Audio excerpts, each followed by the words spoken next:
చేసుకున్న ఒక విషయం ఏంటి అంటే కేతు నక్షత్రాలకి, బుధ నక్షత్రాలకి, కుజ నక్షత్రాలకి పుష్కర నవాంశ ఉండదు అని చెప్పి నేను మీ అందరికీ మనవి చేసుకున్నాను. అది అందరికీ తెలిసిన విషయం. ఎన్నోసార్లు ఎంతోమంది ఎన్నో వీడియోస్లో చెప్పేశారు ఈ విషయాన్ని. కేతు, బుధ, కుజ నక్షత్రాలు ఎందుకు ఉండదు? అందరూ చెప్పేదే మనం మాట్లాడుకోవద్దు, మనం వేరేగా ఏదైనా మాట్లాడుకుందాం. అసలు ఎందుకు ఉండదు అనేది మనం తెలుసుకునే చిన్న ప్రయత్నాన్ని చేద్దాం. అంటే నేను చెప్పేసేది అంతా కరెక్ట్ అని చెప్పి నేను ఒక 3 నిమిషాల వీడియోలో నేను మొత్తాన్నంతా నేను మీకు చెప్పలేను, కానీ కొంతవరకు నాకు తెలిసినంత వరకు నేను మీకు చెప్పడానికి ప్రయత్నిస్తాను. కేతు నక్షత్రాలు 3: అశ్విని, మఘ, మూల.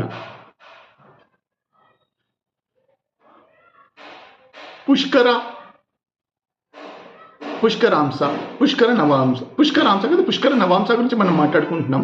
పుష్కర నవాంశ అంటే ఒక రకమైన స్థిరత్వం, ఒక రకమైన గ్రోత్, ఇలాగ పాజిటివ్ అన్ని దానికి ఉంటాయి అని ఇలాంటివి ఉండే ఒక లక్షణం ఆ పుష్కర నవాంశకు ఉంటుంది. అయితే ఇప్పుడు అశ్విని నక్షత్రానికి ఎందుకు లేదు? మరి మీరంతా ఒక్కసారి మన కాలపురుష కుండలిని చూస్తే కనుక అశ్విని మొట్టమొదటి నక్షత్రం కేతు నక్షత్రం. అంటే ఈ నక్షత్రం అసలు కేతుతో ఎందుకు మొదలవ్వాలి? సూర్యుడితో మొదలవ్వాలి కదా, శుక్రుడితో మొదలవచ్చు కదా. కేతుతో ఎందుకు మొదలుపెట్టారు?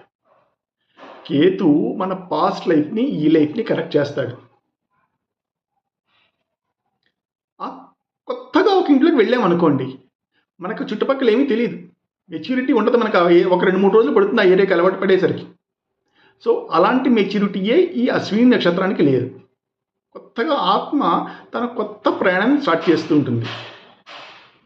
సో ఇలాంటి చోట కేతు పుష్కరం ఉండలేదు. నెక్స్ట్ వచ్చేది మఘ. ఇది మీ అందరికీ తెలుసు, న్యాచురల్ 5th హౌస్లో ఉంటుంది.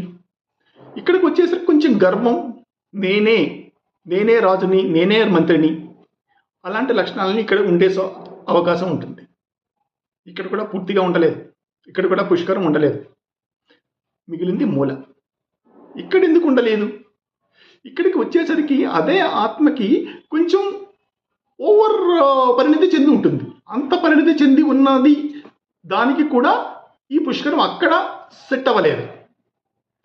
అంతగా ఎర్లీ స్టేజ్లోనూ ఉండకూడదు, మరీ గర్వము ఉండకూడదు, మరీ ఓవర్ మెచ్యూర్డ్ కూడా అవి ఉండకూడదు.